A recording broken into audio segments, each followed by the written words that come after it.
So I've been skating wrong for 15 years. I really wish that was a clickbait title. Weirdly, it's not. It's actually the truth. Pretty much I was watching an Andrew Cannon video, of all people, and I happened to notice him set up for a kickflip, and I was paying attention to his back foot, and I noticed something. And I watched him skate and do a bunch of tricks, and I kept watching his back foot, and he does something drastically different than me. Something that instantly now made sense why I had certain issues on certain flat ground tricks, or just more basic core tricks. And what I'm talking about specifically is how he pops his board.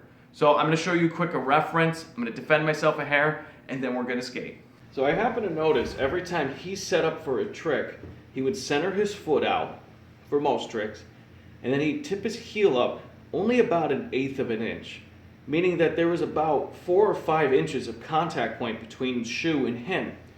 And I quickly realized what I do is I center my foot out and I bring my foot up to about here to pop, meaning that I actually only have about 2.5 inches of contact point.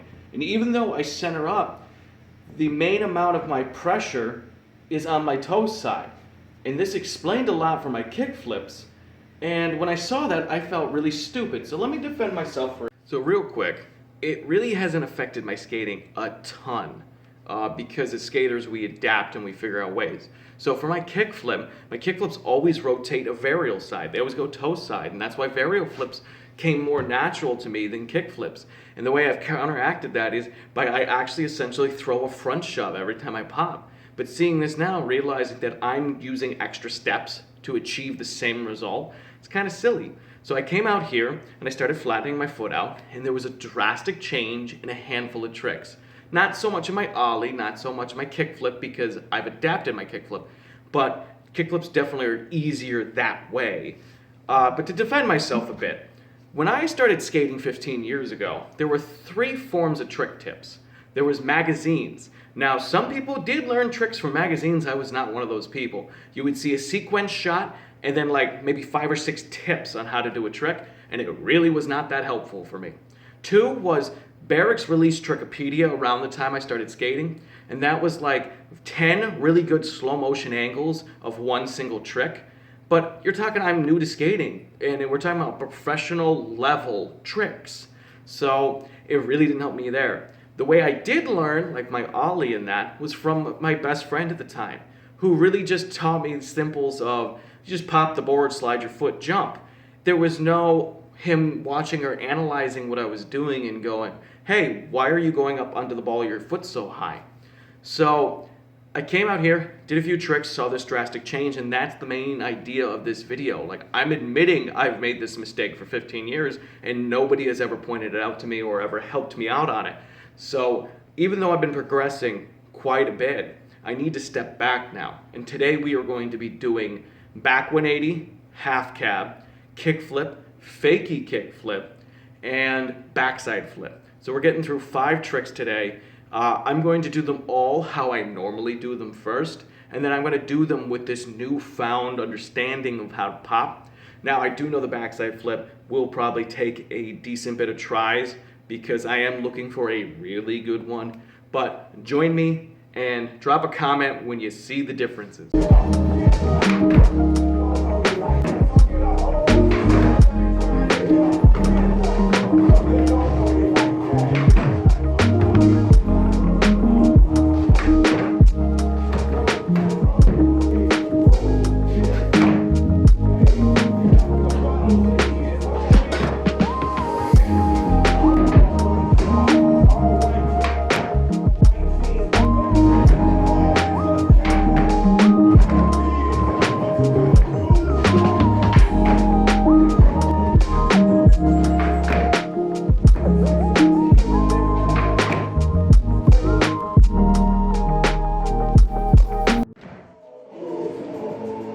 So I'm gonna take the backside flip, and I'm gonna let you know why. 1, obviously I'm tired. 2, I'm looking to film a hand floored video. And 3, whether you guys noticed it or not, I don't know how many people from shorts also watch long form. If there's a bunch of you, then you would have noticed. My videos don't line up. So the butter bench was shown in shorts way before the long form, and that's because I'm trying to get ahead in videos. So even right now, you guys won't see this for about 12 to 13 days. And the reason for that is my daughter's coming in about 4 to 5 weeks. So I want to stack content so I can focus on family for a few weeks and not miss any uploads. And if I do, I am very sorry. This is really hard to try to get ahead. Right now I'm trying to be ahead 24 days on shorts and like 3 weeks on long form. So that's a lot of filming, a lot of content, and consistently shooting for that.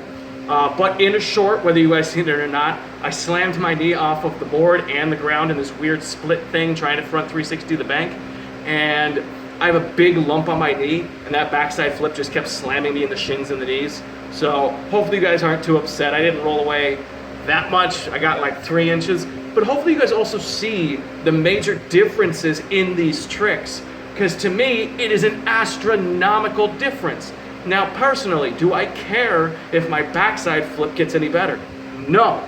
But the second one definitely shows me the potential to kickflip front forward, which is way more important to me than learning backside flip.